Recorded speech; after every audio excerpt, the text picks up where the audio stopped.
Hello everyone, welcome to our channel. Friday से market हमारा बंद था और उसमें यूएस मार्केट्स पर सारा ध्यान था कि यूएस मार्केट किस तरीके से रिएक्ट कर रहे हैं और ग्लोबली किस तरीके से न्यूज आ रही है जिसका इंपैक्ट हमारे मार्केट्स पर होगा। अभी थर्सडे को अगर देखा जाए, थर्सडे को मार्केट में यूएस मार्केट्स में काफी बड़ा फॉल हमें दिखाई दिया और उससे ही बड़ी रिकवरी हमें फ्राइडे मार्केट्स में दिखाई दी। तो ऐसे क्या चेंजेस हुए मार्केट्स में और उसका असर इंडियन मार्केट्स पर क्या होगा, तो उन सारी चीजों को इस वीडियो में हम डिस्कस करेंगे। अभी गोल्ड की वैल्यू भी अगर देखी जाए तो ऑल टाइम हाई पर निकल चुकी है। तो ये ऐसा इतना गोल्ड ये राइज क्यों हो रहा है, तो उसका सबसे बड़ा जो रीजन है वो है कि रिसेशन के फियर्स। अभी यूएस मार्केट में अगर देखा जाए तो 65% मतलब जो सबसे बड़ी एजेंसी जो होती है जो इन चीजों को ट्रैक करती है, तो उनका ये कहना था कि 65% चांसेस है कि यूएस में रिसेशन आ सकता है और एक काफी बड़ी खबर है। और ये रिसेशन के फियर्स की वजह से ही काफी दिनों से अगर देखा जाए तो यूएस मार्केट्स में काफी बड़े बड़े फॉल दिखाई दे रहे थे। लेकिन इतना अभी अगर कुछ दिन पहले अगर देखा जाए तो यूएस मार्केट या फिर यूएस इकोनॉमी के बारे में इतने लोग बुलिश थे और इतना यूएस मार्केट भी बढ़ रहा है, तो ऐसा तो फिर ऐसा क्या हुआ? तो ऐसा एक ही चीज हुई है जो कि ट्रम्प की तरफ से जो लगाए हुए टैरिफ्स है। अभी इसका जो पहले जो अपोजिशन था सिर्फ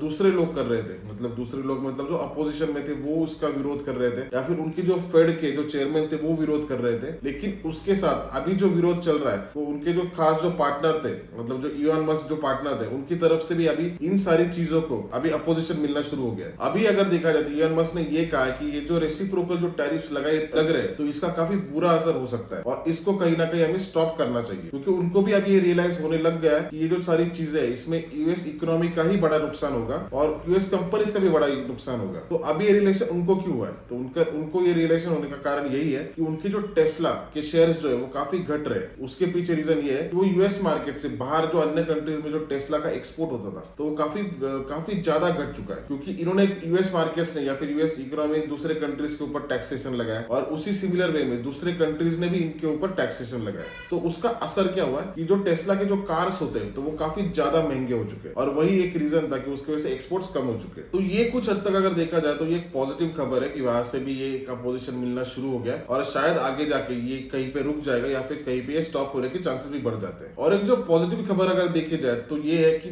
पुतिन ने मतलब जो रशिया यूक्रेन का जो वॉर था उसको सीज फायर मतलब उसको स्टॉप करने के लिए वो राजी हो चुके हैं कि मतलब ये जो वॉर है ये अभी रुकना चाहिए। अभी उन्होंने एक स्टेटमेंट में ये भी कहा कि वो डोनाल्ड ट्रंप और नरेंद्र मोदी उनके वो थैंकफुल है ये वॉर को स्टॉप करने की कोशिश की। और अभी कुछ दिन पहले अगर देखा जाए तो यूएस ऑफिशियल्स वो रशिया में थे कि ये जो सीज फायर का जो प्लान है ये काफी पीस का जो प्लान है एग्जीक्यूशन इसका फास्ट हो। लेकिन कुछ टाइम तक अगर देखा जाए तो रशिया ने कुछ टाइम तक उसको वक्त उन्होंने मांगा है कि कुछ टाइम के बाद इस पीस ट्रीटी को हम इंप्लीमेंट करेंगे। अभी ऐसा वक्त क्यों मांगा होगा, तो मुझे ऐसे लगता है कि बेसिकली जब भी वॉर होता है तो उसमें सिचुएशन क्या होती है कि पीस प्लान के पहले जो भी कंट्रीज ने जिसका भी लैंड ले चुका है, मतलब अगर रशिया ने कुछ हद तक मैक्सिमम जितना भी लैंड ले सकती है यूक्रेन का उतना लेने की कोशिश रहेगी और वो लेने के बाद जब पीस ट्रीटी होती है तो उसमें जिसकी आर्मी जितनी अंदर घुस चुकी है, मतलब जिस रशिया की आर्मी जितनी अंदर रशिया के यूक्रेन के अंदर घुस चुकी होगी तो उनके जो पार्ट्स रहेगी वो रशिया के अंडर निकल जाएंगे और फिर उसके बाद वो यूएन के पास केसेस जाते हैं, फिर यूएन उस पर ये, लेकिन उसको काफी टाइम लग जाता है। तो मुझे ऐसा लगता है कि वही एक प्लान रहेगा कि पीस ट्रीटी को कुछ हद तक उन्होंने आगे उसको पोस्टपोन किया है, क्योंकि इंडिया पाकिस्तान के वक्त भी अगर देखा जाए तो सिमिलर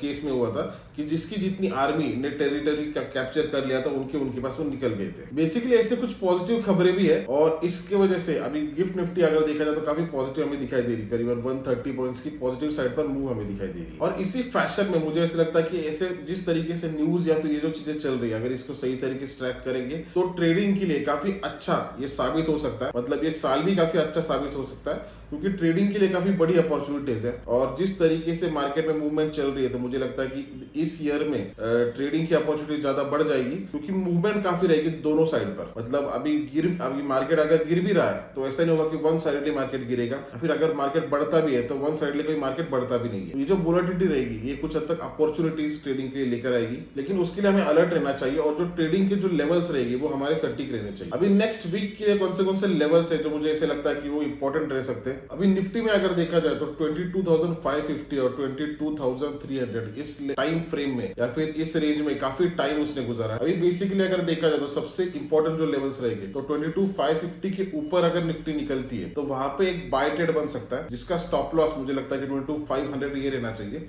50 पॉइंट्स का स्टॉप लॉस लेना चाहिए। लेकिन अपवर्ड साइड भी मूव हम कितना एक्सपेक्ट कर सकते हैं, तो मुझे ऐसा लगता है अपवर्ड साइड की जो मूव रहेगी वो 22,700 ये अपवर्ड साइड का टारगेट रह सकता है। मुझे लगता है 22,550 ये अगर ब्रेक होता है 22,700 तक निफ्टी जा सकती है। और डाउनवर्ड साइड पर भी अगर देखा जाए तो 22,300 पर अगर निफ्टी आती है तो मुझे ऐसा लगता है कि उस सिचुएशन में वापस आप एक बाय ट्रेड ले सकते हो और उसका टारगेट 22,550 तक रहेगा। लेकिन 22,300 अगर इस टाइम उसके और एक चांसेस है कि वापस अगर उसको ट्रिगर अगर करती है यहाँ पे आती है तो वो ब्रेक भी हो सकती है। और 22,300 अगर ब्रेक होगा तो मेरा नेक्स्ट टारगेट जो रहेगा वो डायरेक्टली अल्टीमेटेड 22,000 ये मेरा नेक्स्ट टारगेट बन जाएगा। और बैंक निफ्टी में अगर देखा जाए तो बैंक निफ्टी में जो अपर लेवल पर जो रजिस्टेंस हमें दिखाई दे रहा है वो 48,500 है। ये काफी इंपॉर्टेंट रेजिस्टेंस है। और 48,500 यहाँ पर अगर बैंक निफ्टी आती है तो मुझे लगता है कि कुछ हद तक वो डिप ले सकती है, मतलब 48,400 या फिर 350 तक आ सकती है। लेकिन 48,500 या 550 के ऊपर अगर बैंक निफ्टी टिकती है तो मैं उसमें एक बाय ट्रेड लूंगा। 48,550 के ऊपर निकलने के बाद 48,500 का मेरा स्टॉप लॉस रहेगा और 48,950 ये मेरा टारगेट बन जाएगा। और सिमिलर वे में डाउनवर्ड साइड पर जो एक स्ट्रॉन्ग सपोर्ट है वो है 47,900। 47,900 अगर इस बार अगर वापस टच होता है और उसके नीचे कुछ टाइम अगर सस्टेन होती है बैंक निफ्टी तो मुझे ऐसे लगता है कि आने वाले दिनों में जो 47,400 से लेके 47,200 तक काफी